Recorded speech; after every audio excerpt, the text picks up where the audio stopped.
जय हिंद साथियों, स्वागत है आप सभी का सत्या एक्सेलेंट यूट्यूब चैनल पे। अभी आप स्क्रीन पे जो क्वेश्चन देख रहे हैं, क्वेश्चन नंबर 61 से हम शुरू करने वाले हैं।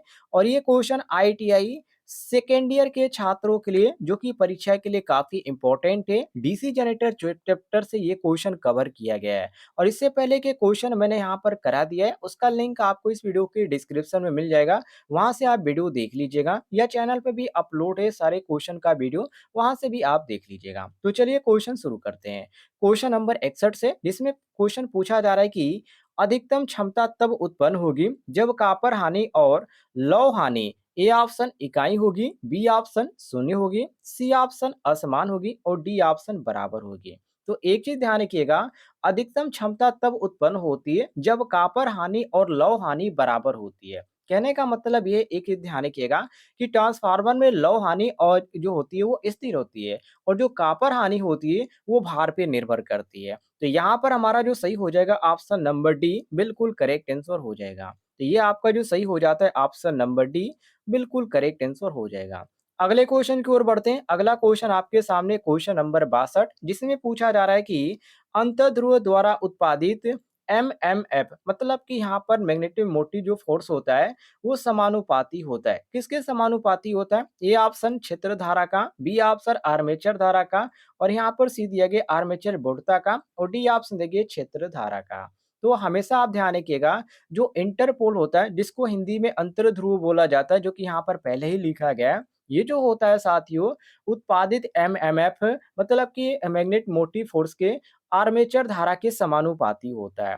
तो यहाँ पर जो आपका सही हो जाता है क्वेश्चन के अनुसार ऑप्शन नंबर बी, बिल्कुल करेक्ट आंसर हो जाता है। सभी लोग मिला लीजिएगा।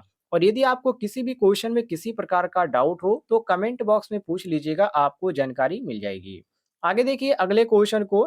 अगला क्वेश्चन यहाँ पर पूछा जा रहा है कि इंटरपोल अर्थात अंतर्ध्रुव वाइंडिंग किस में जुड़ी होती है, मतलब कि किस क्रम में? ए ऑप्शन आर्मेचर के साथ श्रेणी में, या बी ऑप्शन मुख्य ध्रुव के साथ श्रेणी में, या सी ऑप्शन है आर्मेचर के साथ समांतर में, और डी ऑप्शन देंगे यहाँ पर मुख्य ध्रुव के साथ समांतर में। तो साथियों, जो इंटरपोल होता है वो वाइंडिंग आर्मेचर के साथ तो जुड़ा होता है, लेकिन आर्मेचर के वो श्रेणी क्रम में जुड़ा होता है, इसको भी ध्यान रखिएगा।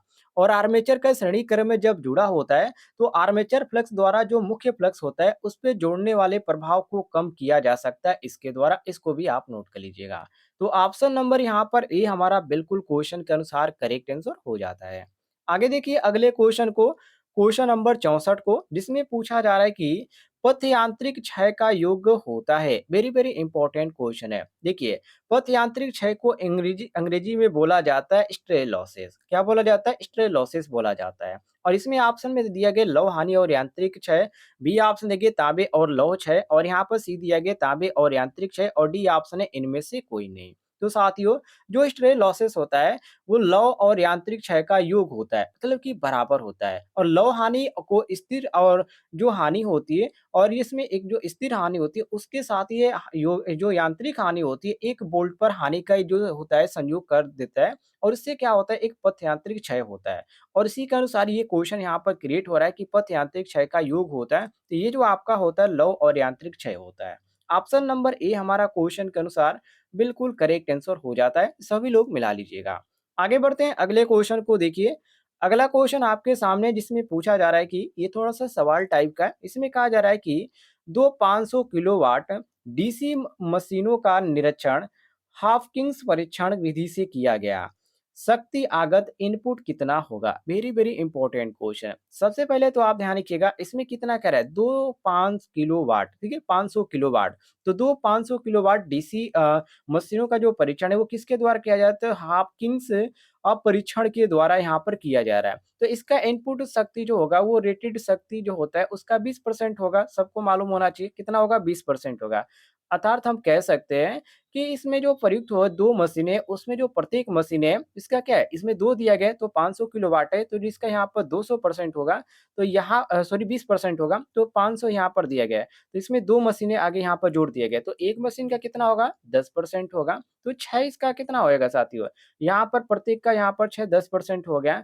तो इनपुट की आवश्यकता इसमें कितनी होगी? यहाँ पर इसमें 20 दिया गया है। इसमें 20% आपका सूत्र के अनुसार एक स्टेटमेंट है, इसको आप ध्यान रखिएगा कि इसमें जो होता है, जो इनपुट शक्ति होता है, वो रेटेड शक्ति के लगभग 20% यहाँ पर होता है। इतना ही माना जाता है और कोई सवाल इतना मानकर सॉल्व किया जाता है। तो आप इसको यहाँ पर सॉल्व भी कर सकते हैं। तो इसको आप परसेंटेज में यहाँ पर आप निकाल लीजिए या डायरेक्ट आप ऐसे कर दीजिए, यहाँ पर 500 गुणे 20 अपान यहाँ पर 100 कर दीजिए और कितना आपका आ जाएगा? ये आपका 100 आ जाएगा। तो जो यहाँ पर 100 आया है, ये आपका किलोवाट में आ जाएगा। तो जो 100 किलोवाट यहाँ पर दिया गया ऑप्शन में बी, ये हमारा क्वेश्चन के अनुसार बिल्कुल करेक्ट आंसर हो जाता है। मिला लीजिएगा सभी लोग। आगे बढ़ते हैं साथियों, अगले क्वेश्चन को देखिए। क्वेश्चन नंबर 66 को इसमें पूछा जा रहा है कि एक डीसी मशीन की दक्षता को निर्धारित करने का ब्रेक टेस्ट खाली स्थान है। ए ऑप्शन एक प्रत्यक्ष विधि, बी ऑप्शन एक पुनर्योजी विधि, सी ऑप्शन एक प्रत्यक्ष विधि और यहाँ पर दिया गया इनमें से कोई नहीं। तो साथियों देखिए, डीसी मशीन की दक्षता को निर्धारित करने वाला ब्रेक टेस्ट एक अप्रत्यक्ष विधि होता है और इसके द्वारा क्या किया जाता है, इसके द्वारा बिना लोड को लगाए ही लोड पर होने वाले जो क्षय होते हैं उससे हम क्या कर सकते हैं, उसको हम ज्ञात कर सकते हैं। तो ऑप्शन नंबर ए जो हमारा यहाँ पर दिया गया है, ये हमारा क्वेश्चन के अनुसार बिल्कुल करेक्ट आंसर दिया गया है, मिला लीजिएगा। आगे देखते हैं साथियों अगले क्वेश्चन को। अगला क्वेश्चन आपके सामने इंटरपोल्स का प्रयोग खाली स्थान होता है। A option lap wound machine में, B option wave wound machine में, सी ऑप्शन दोनों, मतलब कि लैंप और वेव वाउंड मशीन दोनों में और सी डी ऑप्शन दिया गया इनमें से कोई नहीं। तो साथियों देखिए, जो इंटरपोल्स होता है इसका जो प्रयोग होता है दोनों लैंप मतलब कि वेव वाउंड मशीन में होता है और यहाँ पर जो आपका एक और यहाँ पर दिया गया लैंप और वेव वाउंड, ये दोनों मशीनों में इसका प्रयोग जो होता है। और यदि बात करें इसका आर्मेचर प्रतिक्रिया की, तो आर्मेचर प्रतिक्रिया को कम करने का और स्पार्क रहित कम्यूटेशन के लिए भी इसका प्रयोग किया जाता है, इसको भी ध्यान रखिएगा। तो ऑप्शन नंबर सी हमारा जो दिया गया लैप और यहाँ पर वेब दिया गया, ये हमारा क्वेश्चन के अनुसार बिल्कुल करेक्ट आंसर हो जाते हैं। सी ऑप्शन करेक्ट आंसर हो जाएगा।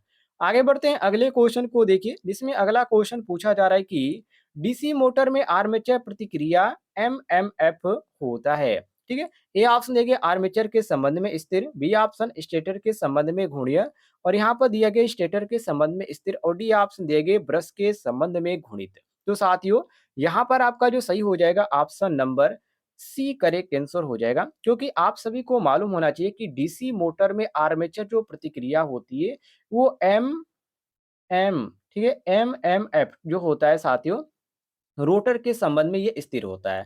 इसका रीज़न ये होता है कि स्टेटर फ्लक्स और जो रोटर फ्लक्स होते हैं, ये दोनों सिंक्रोनस गति पर ही घूमता है। इसका ये सबसे बड़ा रीज़न बनता है। तो ऑप्शन नंबर सी जो हमारा दिया गया है स्टेटर के संबंध में स्थिर, ये हमारा सी ऑप्शन बिल्कुल क्वेश्चन के अनुसार करेक्ट आंसर हो जाता है। आगे देखते हैं अगले क्वेश्चन को देखिए, क्वेश्चन नंबर 69 को, जिसमें पूछा जा रहा है कि डीसी जनरेटर में यदि ब्रश को कुछ मात्रा में या कुछ मात्रा से अग्र स्थानांतरित किया जाए तो आर्मेचर प्रतिक्रिया का प्रभाव क्या होगा? ए ऑप्शन पूर्णतया अनुचुंबकन, बी ऑप्शन पूर्णतया चुंबकन, सी ऑप्शन आंशिक चुंबकन और आंशिक क्रॉस चुंबकन और डी ऑप्शन दिए गए यहाँ पर पूर्णतया क्रॉस चुंबकन। तो साथियों यहाँ पर आपका जो सही हो जाता है क्वेश्चन के अनुसार option number C correct answer हो जाएगा, क्योंकि साथियों डीसी जनरेटर में यदि ब्रश को कुछ मात्रा में अग्र स्थानांतरित किया जाए तो उस समय हमको देखने को मिलता है कि आर्मेचर प्रतिक्रिया का प्रभाव आंशिक जो अचुंबकन होता है और जो आंशिक क्रॉस चुंबकन होता है, ये हमको देखने को मिल जाता है। इसका रीज़न ये होता है कि जो ध्रुव अक्ष और जो ब्रश अक्ष होते हैं, उसके बीच में जो कोण होता है, वो कोण होने से प्रतिक्रिया में आंशिक चुंबकन और आंशिक चुंबकन दोनों देखने को मिलता है। तो ऑप्शन नंबर जो हमारा सी यहाँ पर दिया गया है, ये बिल्कुल करेक्ट आंसर हो जाता है, आंशिक चुंबकन और आंशिक क्रॉस चुंबकन। सी ऑप्शन हमारा क्वेश्चन के अनुसार करेक्ट आंसर हो जाएगा। आगे बढ़ते हैं साथियों अगले क्वेश्चन को देखिए, क्वेश्चन नंबर 70 को, जिसमें यहाँ पर पूछा जा रहा है कि संपूर्ण भार पर दिष्ट धारा अर्थात डीसी वाली बड़ी मशीनों के लिए दिक् परिवर्तन परिस्थिति की जांच खाली स्थान से हो सकती है। A option brake test, B option Swinburne's test, C option दिया गया है हाफ किंग्स टेस्ट और डी ऑप्शन दिया गया है इनमें से कोई नहीं। तो साथियों यहाँ पर आपका ए ऑप्शन सही हो जाएगा। ऐसा क्यों? देखिए ए ऑप्शन सही मानने का ये कारण है कि जो संपूर्ण भार होता है उद्दिष्ट धारा वाली जो बड़ी मशीनें होती है वो बड़ी मशीनों के लिए दिक् परिवर्तन परिस्थिति की जांच जो होता है वो ब्रेक टेस्ट से हो सकती है। तो ऑप्शन नंबर ए हमारा बिल्कुल करेक्ट आंसर हो जाएगा। आप इसको एक स्टेटमेंट होता है इसके अनुसार आप याद किए होंगे तो आप इसको सही मार सकते हैं ए ऑप्शन। उम्मीद है आपको जानकारी पसंद आई होगी तो इस वीडियो पर एक लाइक जरूर कीजिएगा और इस तरह के डेली क्वेश्चन आप पढ़ना चाहते हैं इस वीडियो के नीचे आपको एक रेड कलर का बटन दिख रहा होगा सब्सक्राइब वाला, उसे दबाइए और बगल में घंटी वाला आइकॉन को दबाकर ऑल नोटिफिकेशन ऑन कर लें।